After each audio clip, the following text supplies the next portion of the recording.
Good morning, good afternoon, good evening, everyone, wherever you happen to be in the world today. This is Coffee Talk, or at Coffee Talk Live if you're looking for me on YouTube, or Prepper University on YouTube, broadcasting on both channels simultaneously, as well as at Coffee Talk Chat on X, formerly known as Twitter, and not to forget Fistful of Radio, fistfulofradio.com, podcasting out of Atlanta Monday through Thursday at 4 p.m. Eastern Standard Time and Friday at noon.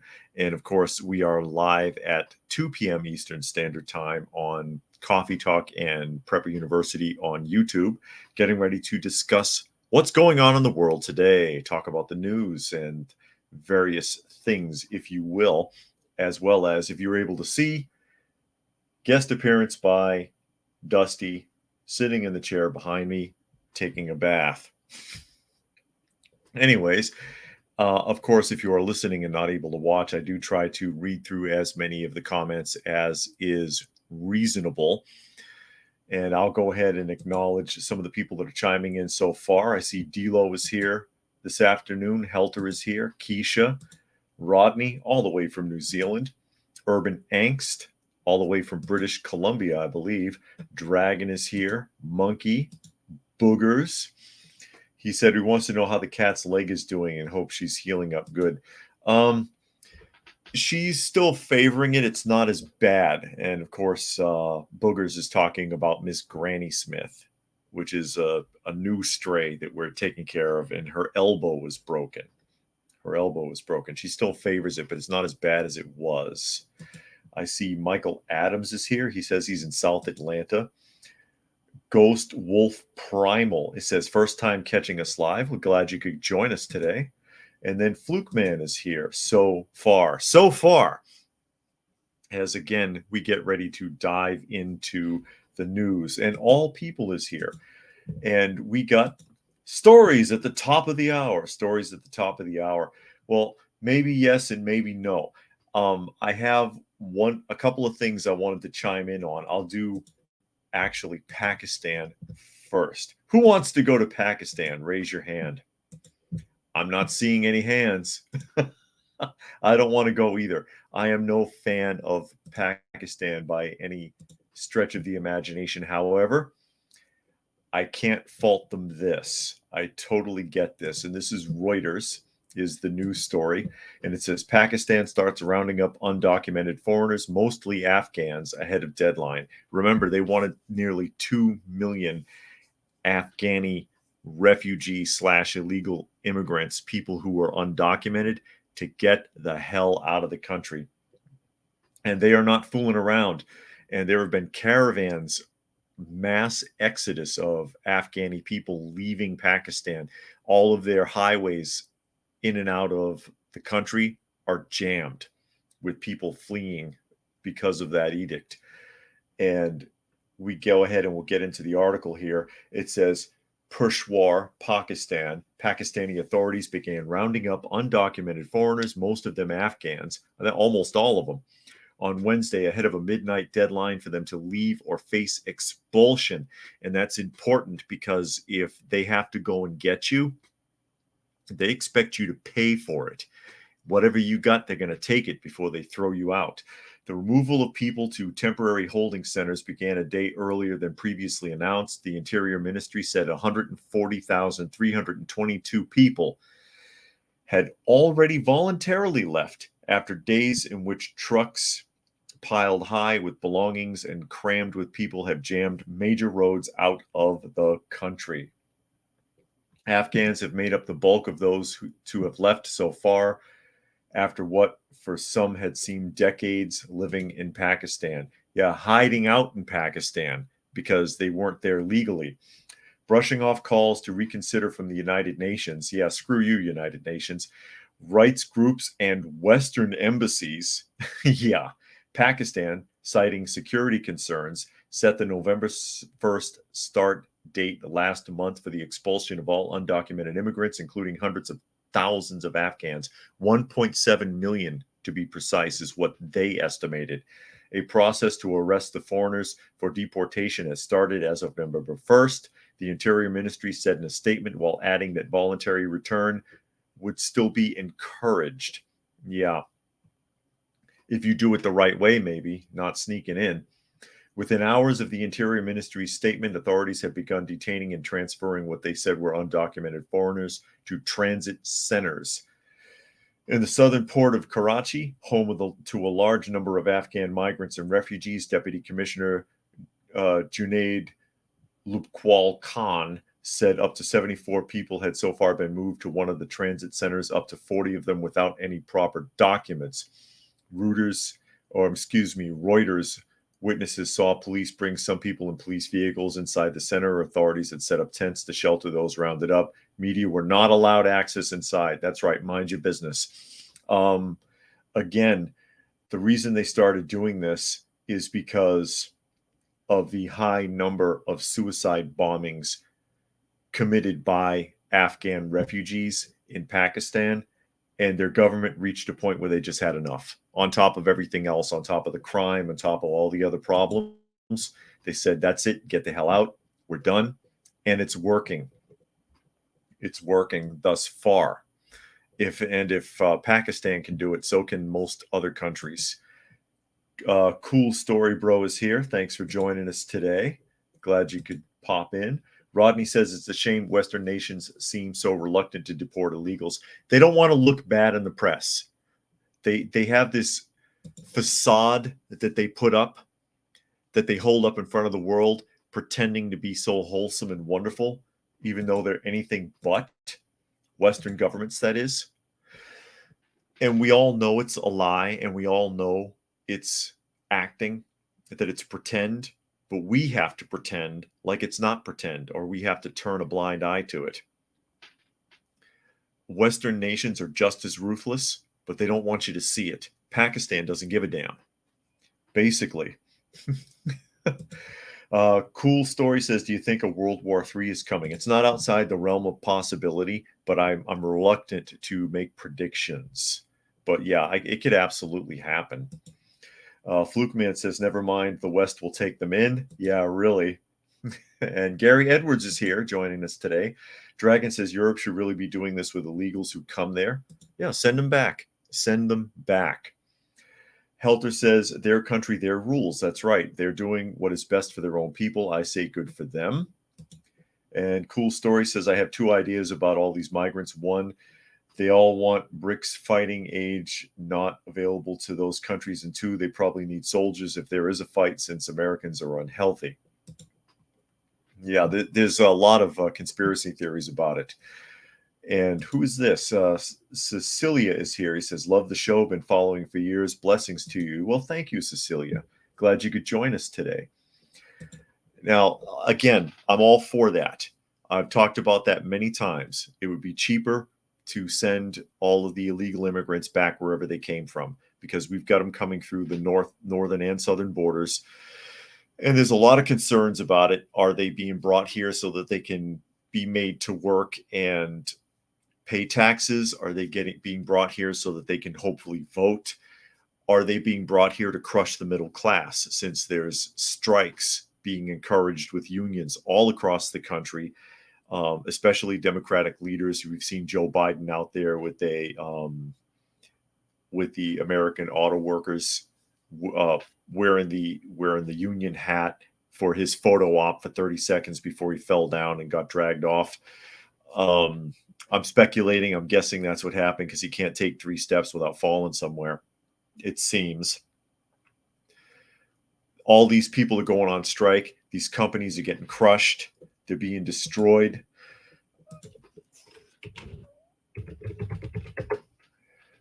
And I'll show you something here again really quickly, since we're on the auto workers, since I mentioned it.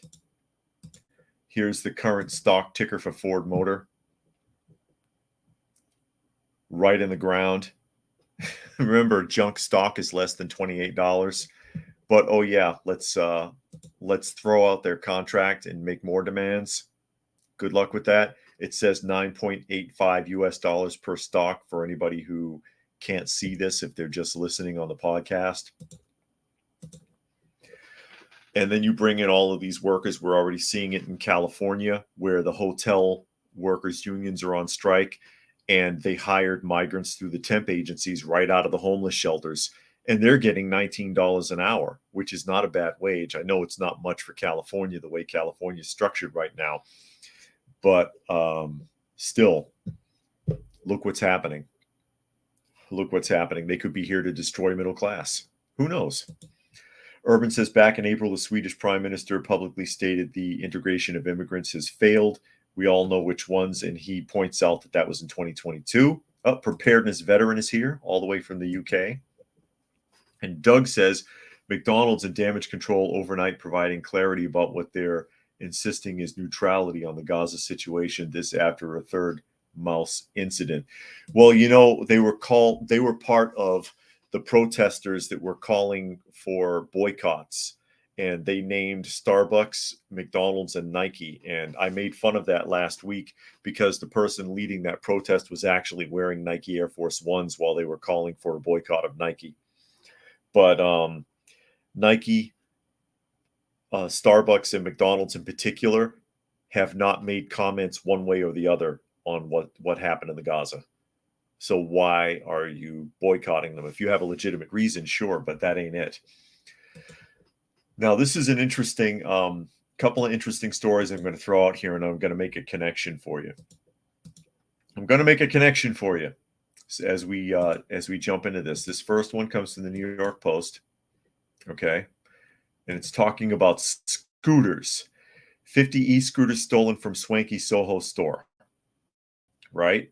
Group of masked men busted into an upscale Soho bike store and robbed 50 e-scooters in brazen 5-hour heist. More than a dozen robbers broke into Inokim electric scooter shop on Elizabeth Street in Manhattan and cleared out the entire inventory of pricey electric scooters ranging from $2,000 to $3,000 apiece. It was planned. It was executed. Owner Max Beckman told CBS2, we counted about 16 individuals, 16 perps who came in and came out with one scooter, 2 or 3 scooters at a time, and just went in some direction. Okay.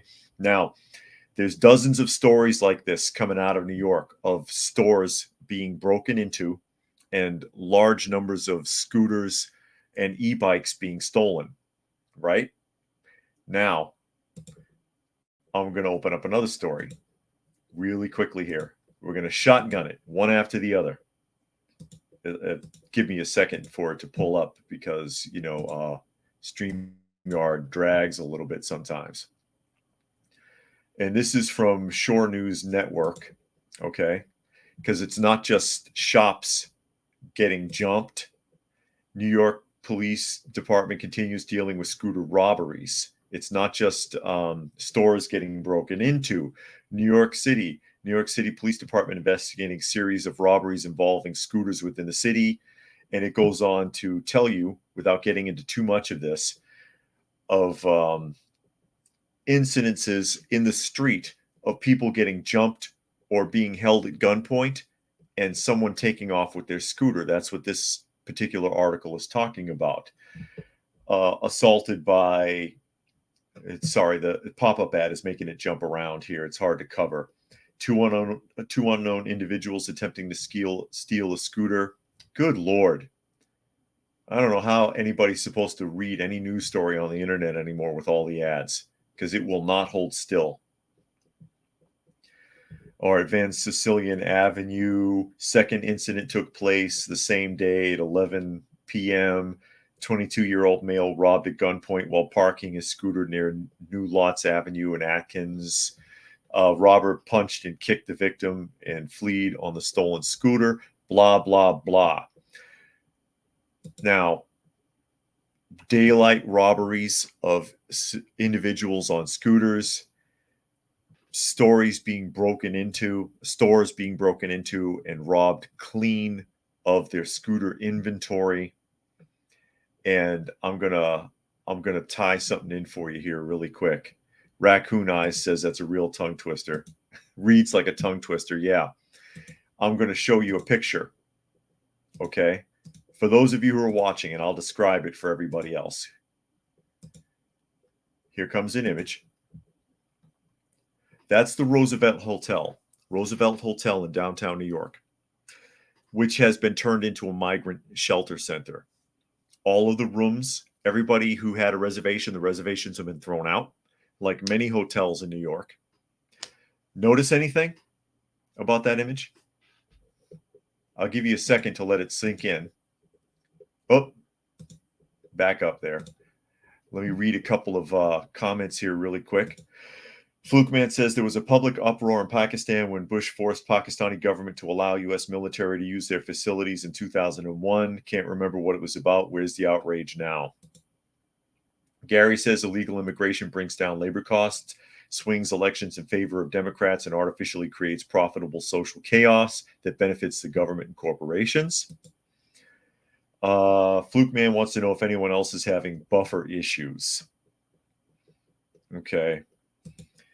All People says forcing or alluring migrants and citizens to go on welfare is what's helping to implement the Cloward Piven scream. And Urban says anything not bolted down or protected with a gun will be redistributed among the less fortunate from the back of a truck to a reasonable price marked down by the criminals. Business 101. Now, back to the Roosevelt Hotel. Any migrant hotel that you go to, it's got 100 scooters parked in front of it.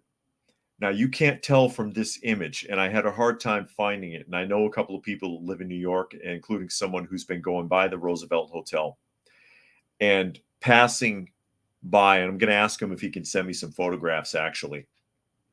He says none of the scooters have license plates. And in New York, you must have a license plate, which means that the scooters are all stolen. You don't park your scooter without your license plate unless it's stolen. You want to know where all the scooters are going? You found them.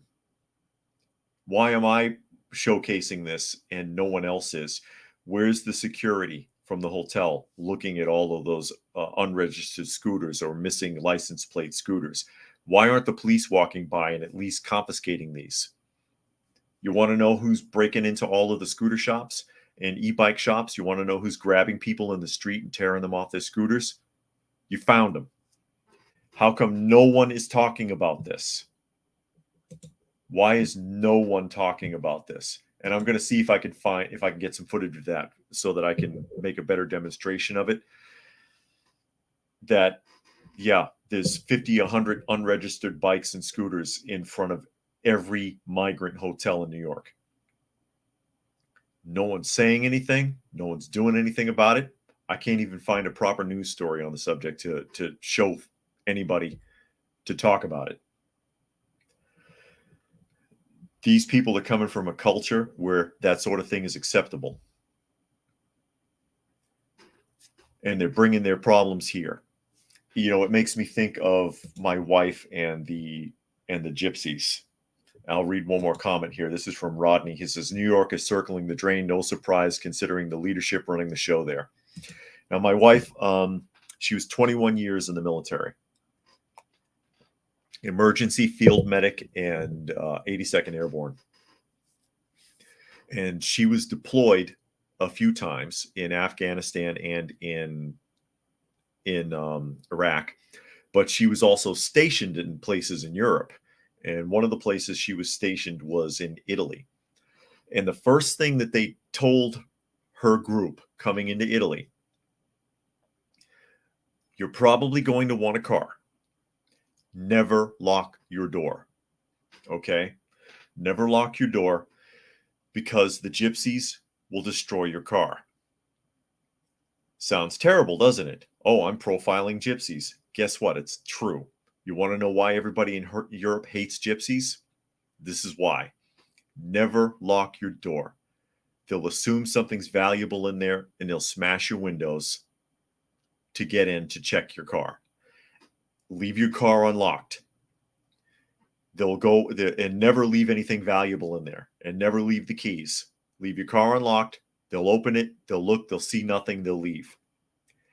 Sure enough, you park your car, and she's done this. Park your car and just watch it wherever you happen to be. Within 10 minutes, a dozen people will open your car door and go in there and rifle through it. Gypsies. It's the gypsy population that does this. And I have personal experience with them myself in Boston. When I used to live in Allston, Massachusetts, there was a lot of gypsies down there. And there was, coming to mind, I know I'm going down the rabbit hole of Storyland here. On Harvard Ave in Allston, I used to work in Crystal's shoe store. And right across the street was, I forget the name of it, there was a pizza shop there. And the pizza shop was actually owned by Egyptians.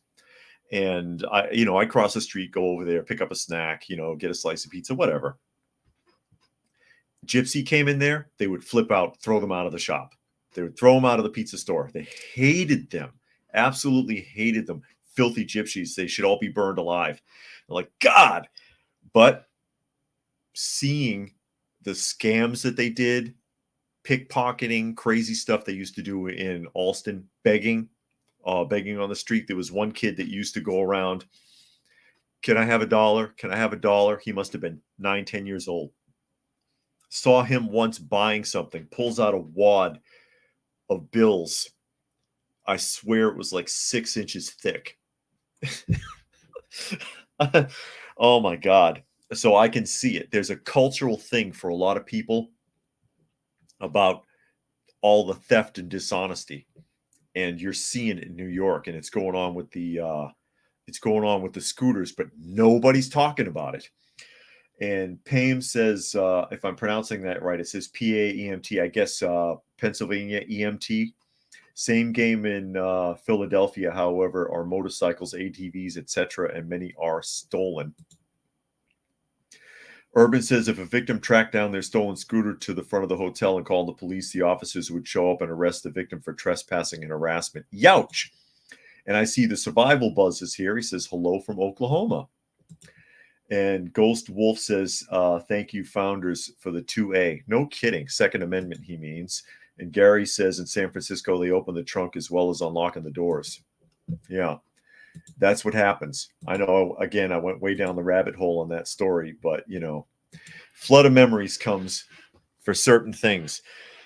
Again, there's all your stolen scooters, New York. Are you going to do anything about it? Anything at all?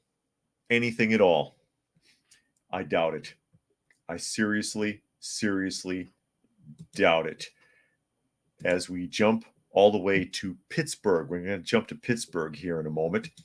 And I see Joey is here. He says, Christopher Wray, when asked if America is left safe under Biden, replied, the threat level is heightened. And places you can't go, says he is in Oklahoma as well. We're glad you could join us today. So we'll go ahead and we'll pop over to Pittsburgh. Pittsburgh. This is a Fox News article, but hey, it's just the random article I picked. Choose your poison yourself. Any article you like from whatever news service, it'll probably all say the same damn thing. Pittsburgh Public Schools approved measure to instruct teachers on white supremacy in math classes. Math classes. Armored says, how bad does society have to become before vigilante justice starts? I think we're already past that point. But, people in Western countries are too wishy-washy to do that. And the law doesn't like vigilantism. So they'll strike you harder than the person that you're retaliating against.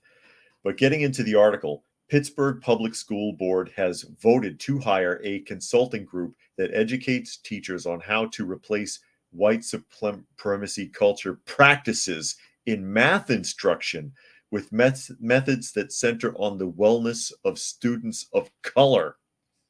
On October 25th, the board approved a measure to give Quetzal Educational Consulting $50,000 to dismantle racism in math classes. Yeah, that's what it says. As reported by the Center Square, the consulting group states that its workshops teach anti-racist math and will help equip teachers with tools to identify, disrupt, and replace practices that perpetuate white supremacy. Again, this is in math classes. Ebony Pugh, The director of public relations and media content for Pittsburgh Public Schools confirmed to Fox News Digital that the board of directors of the school district of Pittsburgh authorized its offices to enter a contract with Quetzal. The move will provide the school with additional foundational knowledge of anti-racist math, pedagogy, and tangible learning experiences that can be implemented with students. Quetzal will provide support through introductory workshops for math teachers and a leadership series for administrators. The school board's agenda for the meeting confirms the purpose of the introductory workshops, which will confront oppressive practices in math instruction with practices that center the wellness of students of color, and to provide opportunities for math departments and math teachers to grow their anti-racist math praxis collaboratively in pedagogy and instruction. How's that for a mouthful? And that was a quote. It was also confirmed that participants in the leadership workshop series will engage in an ongoing workshop series in the topic of anti-racist math leadership, because you want to be a leader too. Everybody's a freaking leader. Everybody's a leader. I hate that. I hate you will be a leader. Nobody's a damn leader, okay? Nobody is a leader. Oh, man. Joey chimes in again here. A couple more comments. He says he's seen many Jews taking firearms trainings now that they're being attacked in big cities. They should have long since been. There's nothing unbiblical about arming and defending yourself. Monkey says, can't wait to hear the rap on how to add, subtract, multiply, and divide. Oh, you want Ebonics as well. Isn't that? I think Ebonics is more racist than anything. And that's Jesse Jackson's legacy, quite frankly.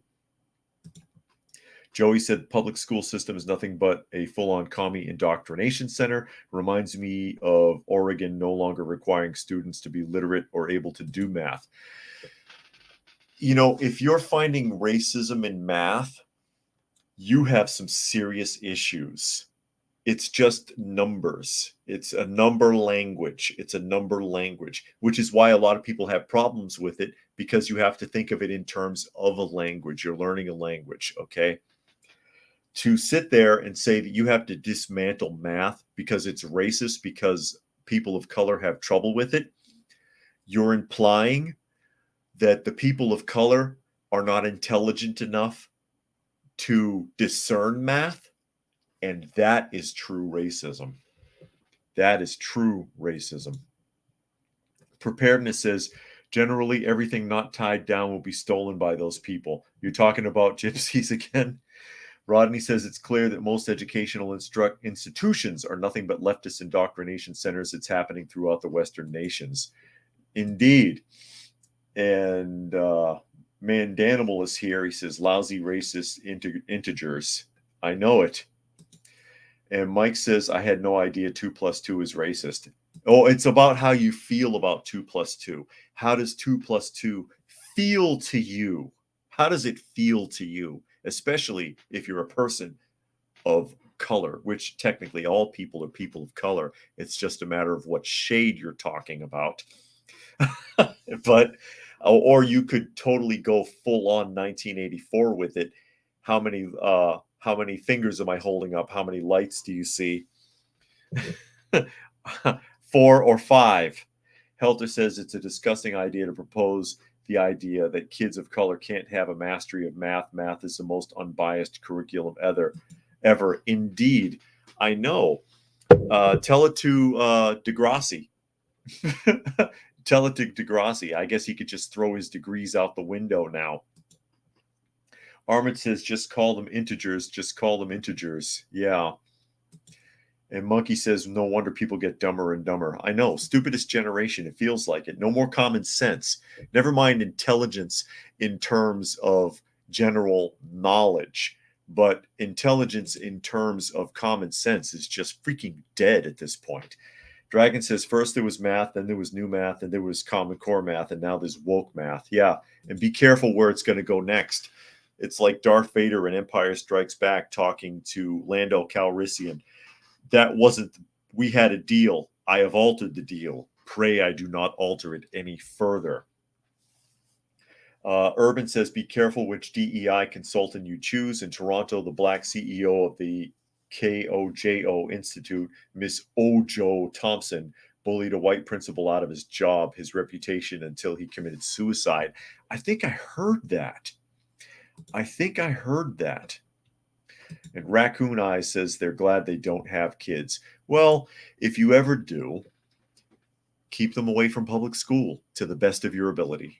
That's all I can. Again, homeschooling first, private school second, provided that you monitor it. Make sure you know what that private school is teaching. Third, if you have no other alternative but public school, deprogram that kid every day. Every day, debrief them when they get home. Don't ask them how their day went. Don't ask them how their day went, because their day went terribly, just like when you were in public school, only worse now. Don't ask them if they learned anything, because they didn't. They learned zero, big fat zero in public school, okay? Ask them what was presented to them. What was presented to you today? What did they try to convince you of that didn't feel right? Start from there. Monkey says, I wonder how that's going to go from when it comes to calculus and beyond, that they would need to use the white supremacy methods. I know. And you could go on and on with this because it sounds absolutely insane. If you saw this in a comedy sketch even 10 years ago, you'd have thought it was a big joke. And here we are actually doing it. Bingo says, I'm here. I'm going back to the beginning, so I'll see you tomorrow. Have a good one. Well, thanks for popping in. And yeah, you can catch it on the replay. Legend says, people of all races have the potential to excel or struggle with math. Absolutely. And Delo says, now you're talking my language. And PAEMT says, the reason I reassigned city names to Philadelphia and Schittsburg, rural PA, is I'm sick and tired of the BS. No kidding. And Cecilia says, poor students will not be ready for the outside world when they're adults if they cannot add or subtract. There are two truths, God and math, or there are two truths, God and math. And I'll tell you, again, you're just triggering me there with my stint with the Juvenile Justice Authority and the classes that we used to have.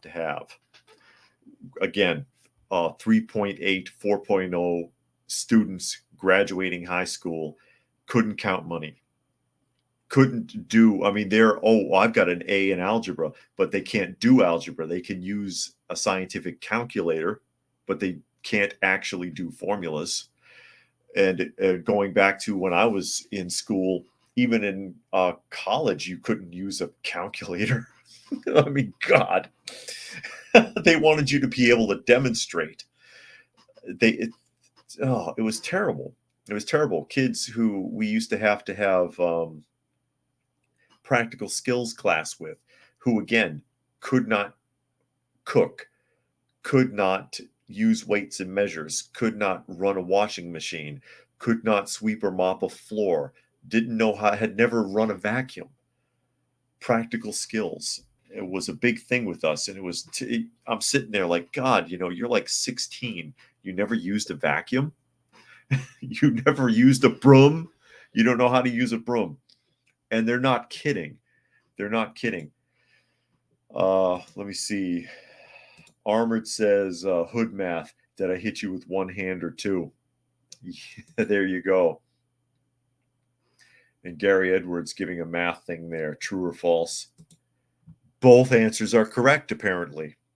Armand says, Coffee Talk K-12 Academy. Fix your kids today. Indeed. Fix your kids before it's too late. It may already be too late. It very likely is too late for most kids that are in public schools. I've talked about this before. The only way that you're going to be able to fix public school is a system that would be too long for anybody to tolerate, because we live in an instant gratification society where people expect things to happen immediately. If you want to fix public school, you have to start at Head Start, and you have to completely turn Head Start on its head, change it into something else entirely, something akin to Montessori school. And each grade you have to change each year following, so that that group grows up into that new system. You can't just change the whole system at once, because everybody, like basically first grade on, is going to be completely sidelined because it's a system they're not used to. And nobody is going to agree to a 13-year process of changing public school into something functional again. Nobody. They want it done right now. As we jump into the next subject here, talking about election fraud. Oh, careful. You might get in trouble for even suggesting it. DIY says to be the best version of yourself, you need a strong belief system in something higher than yourself, and to be as sober and fit as you can. And Gary says it's true and false at the same time. Use 1, 2, 3. But here we go. America Insider. Here's a story that you're going to have a hard time finding. Two Democrats charged with election fraud. Say it isn't so. And in New Jersey, of all places. It can't be. New Jersey Democrats, including Paterson City Council President Alex Mendez and Dr. Henrylin Ibizim. I don't know if I'm pronouncing that right, are facing state election fraud charges related to voter registration and mail-in ballots. Mendez is accused of collecting mail-in ballots, checking them for votes in his favor, and destroying those that weren't and replacing them with fraudulent ballots. He also allegedly tampered with witnesses and evidence. Ibizim is charged with bringing fake voter registration applications to the post office. You mean all this stuff that people say happens actually happens? Whenever a state goes after voter fraud, it's not some old woman being charged with voting twice? Seriously? Both defendants have denied the charges. Of course, the smart thing is always to deny it, even if you're guilty. According to the Attorney General's office, Paterson City Council President Alex Mendez is facing additional charges in a 2020 election fraud case after having previously been charged in June of 2020 and February of 2021, the outlet reported. So he's on his third charge. On Wednesday, Platkin announced that the new charges have been brought against Mendez and his associates. And that's important to point out. They're not just scapegoating somebody here and saying, oh, it's just these two guys. Platkin is bringing charges against Mendez and the people he's been working with regarding mail-in ballot election fraud, which occurred during the 2020 election that was mostly conducted by mail. The report continued. Dr. Henrylin Ibizim, who was a candidate for Plainfield mayor in 2021, has been charged with directing his associates to fill out blank voter registration applications and bring nearly 1,000 of them to a post office. The Attorney General's office alleges that Mendez and his associates engaged in unlawful activities to gain an advantage in the election. That's Alex Mendez here, I believe, in the picture. Ibizim has been charged with election fraud and other crimes after allegedly bringing a trash bag stuffed with 954 fake voter registration applications to the post office to mail them to the Union County Commissioner of Registration, according to the Attorney General's office. This is unfair, quote. They rushed to charge me 4 years ago, and when they knew those charges weren't working and were going nowhere, they charged me with something else, Mendez said last week, according to NorthJersey.com. I'm looking forward to my day in court, he added.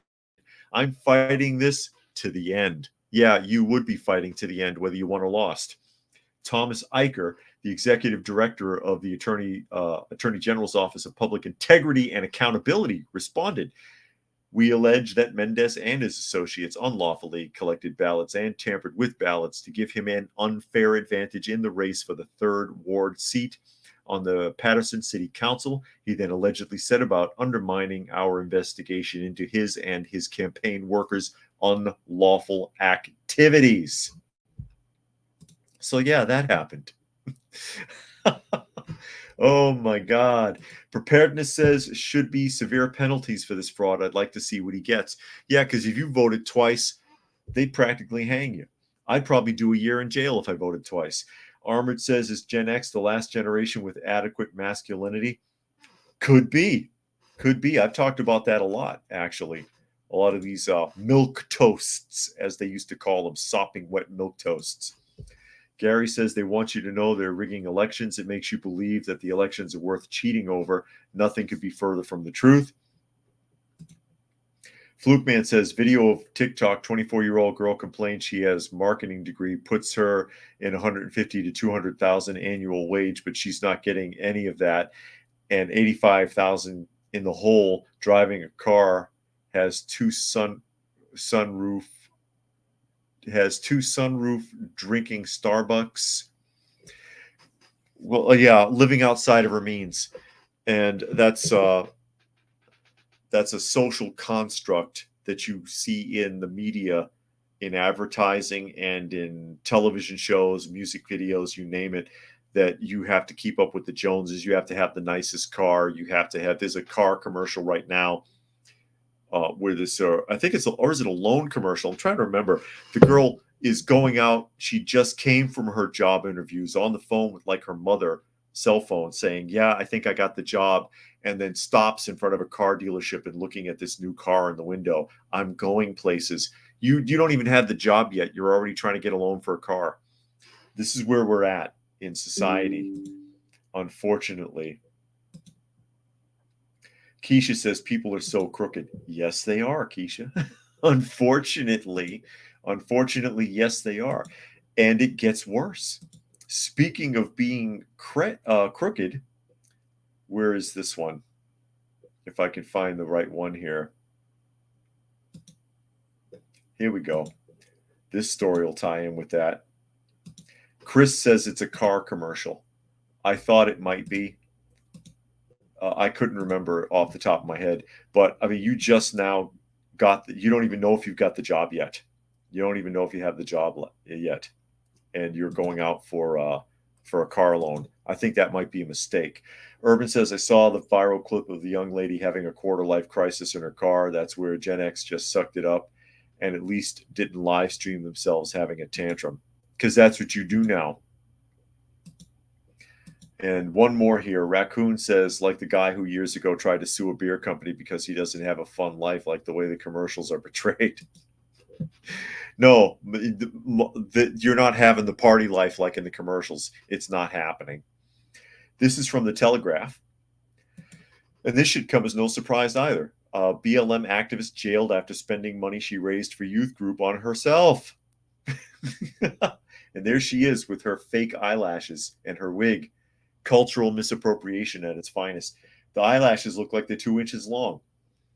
An organizer of Black Lives Matter protest used her profile to raise money for charity and then spent it on herself, a judge said, as she was jailed for 2.5 years. Wow, they got her. Zara, I'm assuming, X-A-H-R-A, Zara Salim, now 23, gained a high public profile as a member of the BLM march in Bristol in 2020, formed as a response to the murder of black man George Floyd, because Lord knows that happened in downtown London by police in the U.S. I tell you, they'll cling to anything, won't they? Salim from Romford East, London, previously pleaded guilty to fraud by absorbing her portion as director of Changing Your Mindset Limited by transferring monies to her personal bank accounts and then spending it between June 2020 and September of 2021. Judge Michael Longman, sentencing at Bristol Crown Court, said Salim had gained a high public profile from her BLM involvement, and she had used it with the help of others to raise money to try to support young people in the St. Paul's area of Bristol. The judge told Salim this was a worthwhile cause, but that money you then used not for their benefit, but for your own. I'm sure it wasn't a worthwhile cause. It sounds like a load of crap to me. But, anyways, funding a lifestyle for yourself that you could not otherwise have afforded. The prosecution said that in the 15 months to September 2021, there were more than 2,500 payments made from Salim's account, which included standard living expenses such as general shopping and bills, plus a new iPhone, hair and beauty appointments. Hair and beauty appointments. Let me run that photo back. She needs to go back. Anyways, hair and beauty appointments, clothing stores, Amazon purchases, taxis, and takeaways. The court heard that Salim appeared to be devoted to the cause. Why is the court pandering? Obviously, she's not devoted to the cause if she spent their money. And someone who could be trusted. And she came into contact with community worker Rebecca Scott, who helped her set up the BLM March. The judge said Salim then, in gratitude, offered to set up a fundraising page, which went live in 2020, with the money raised being earmarked for projects to help the young in St. Paul's.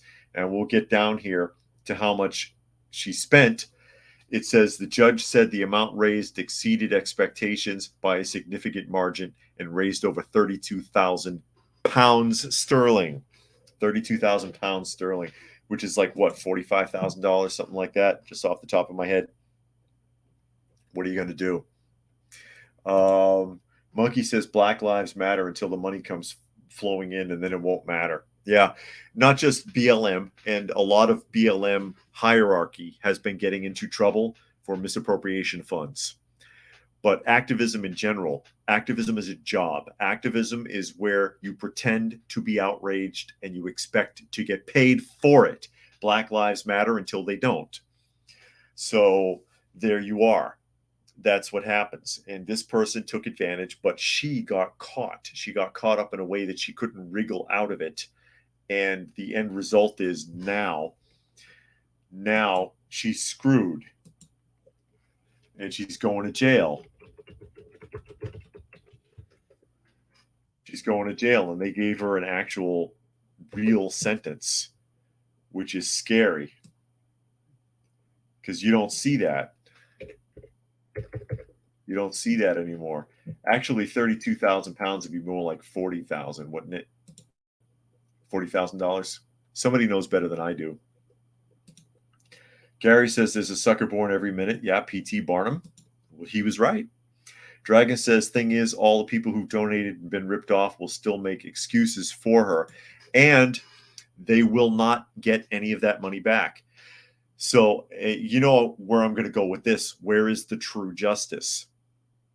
Her going to jail is not, in my eyes, true justice, because the people who were scammed are not recovering anything. A true justice is when the person who was hurt recovers something from what's been done. You going to jail, if you steal money from me and you go to jail, I don't get that money back. I get nothing except some false sense of satisfaction that you're sitting in jail. You know what I mean? And all that does is burden me. You've gone from being a menace to me to being a burden on me because my tax dollars are paying for you to sit there. You see what I'm saying? Chris says, anti-Jewish graffiti and vandalism in Pittsburgh community where a Tree of Life shooting occurred. Unrelated, it's just 2 miles from Carnegie Mellon University and University of Pittsburgh. We're seeing a lot of that from American youth in colleges and universities, that whole attitude. And it's the rebel without a cause attitude.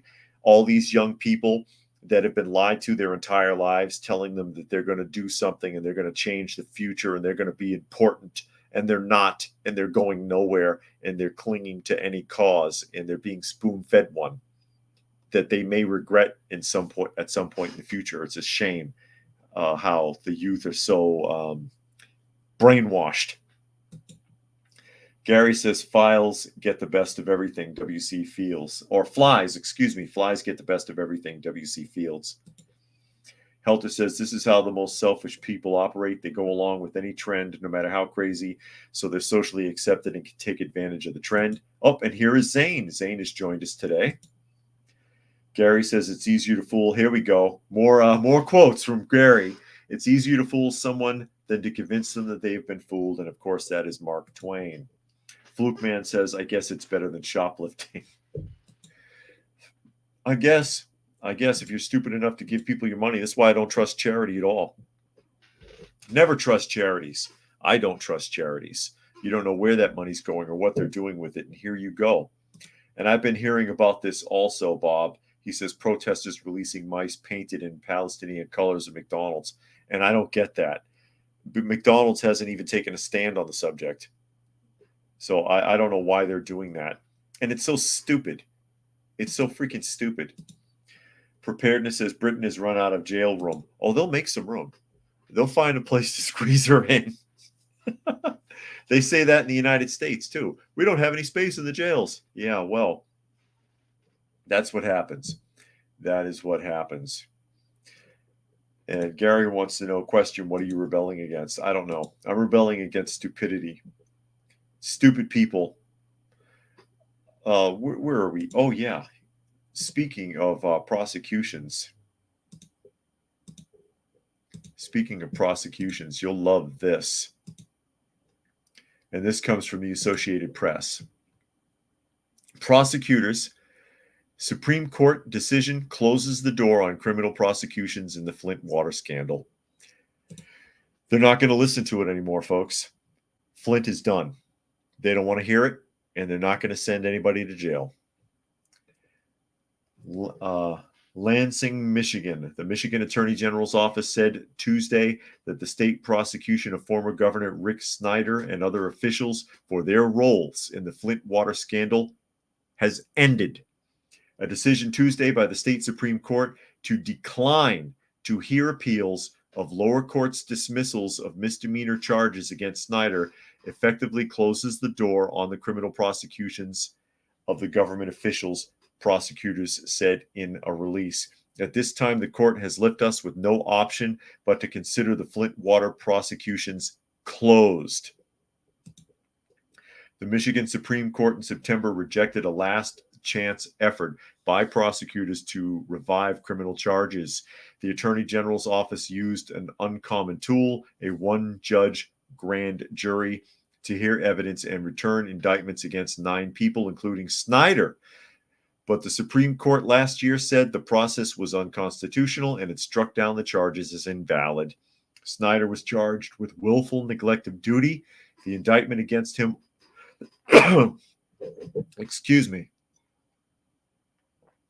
also was dismissed, though the Supreme Court did not address an appeal by prosecutors in September, only because the case was on a different timetable. Snyder's attorney, Brian Lennon, told the Associated Press that Snyder and his family are encouraged by what appears to be a declaration by AG Nessel of the end of the political... Did it jump? No. The end of the political persecution of public officials. So the people at the top of the Michigan or the Flint, Michigan water scandal, the pollution, the contamination, the politicians at the top, including the state governor, apparently, are going to take a walk. They're going to walk. Nobody is going to continue to push the issue. They're not going to be held accountable. They're not going to be held accountable. Gary says Radium Dial Luminous Paint Corporation. And Urban says Chaos is a ladder. Peter Baelish from Littlefinger, if I pronounce that correctly. Must be nice. It must be nice to be able to do stuff like that and take a walk because you're politically settled enough. And what was the worst that was going to happen? They'd impeach him. We all know how well that works. We know how well impeachment works, don't we, folks? It's nice to see that no one is above the law. No one is above the law. He's going to take a walk. So how's Trump doing? How's Trump doing? Doug says they're basing their anger on Israel's McDonald's outlets giving out free food to Israeli soldiers, 100,000 free meals. I had not heard that. I had not heard that. You can't get a cheeseburger in Israel. Rodney says Snyder looks so freaking smug in that picture. I would be too. So I screwed you all over and I got away with it. Thank you. Thank you very much. Exit stage left. He does look smug. Cecilia says you don't need justice. You should just need the right connections and maneuver. It sure looks that way. Cool Story says I should sell Coffee Talk mugs. I've been thinking about T-shirts. There's a few things I've said on here that people are like, damn, put that on a T-shirt. I've been thinking about it. Mandanimal says peachy. Indeed, absolutely. And Cecilia says it makes their heart hurt.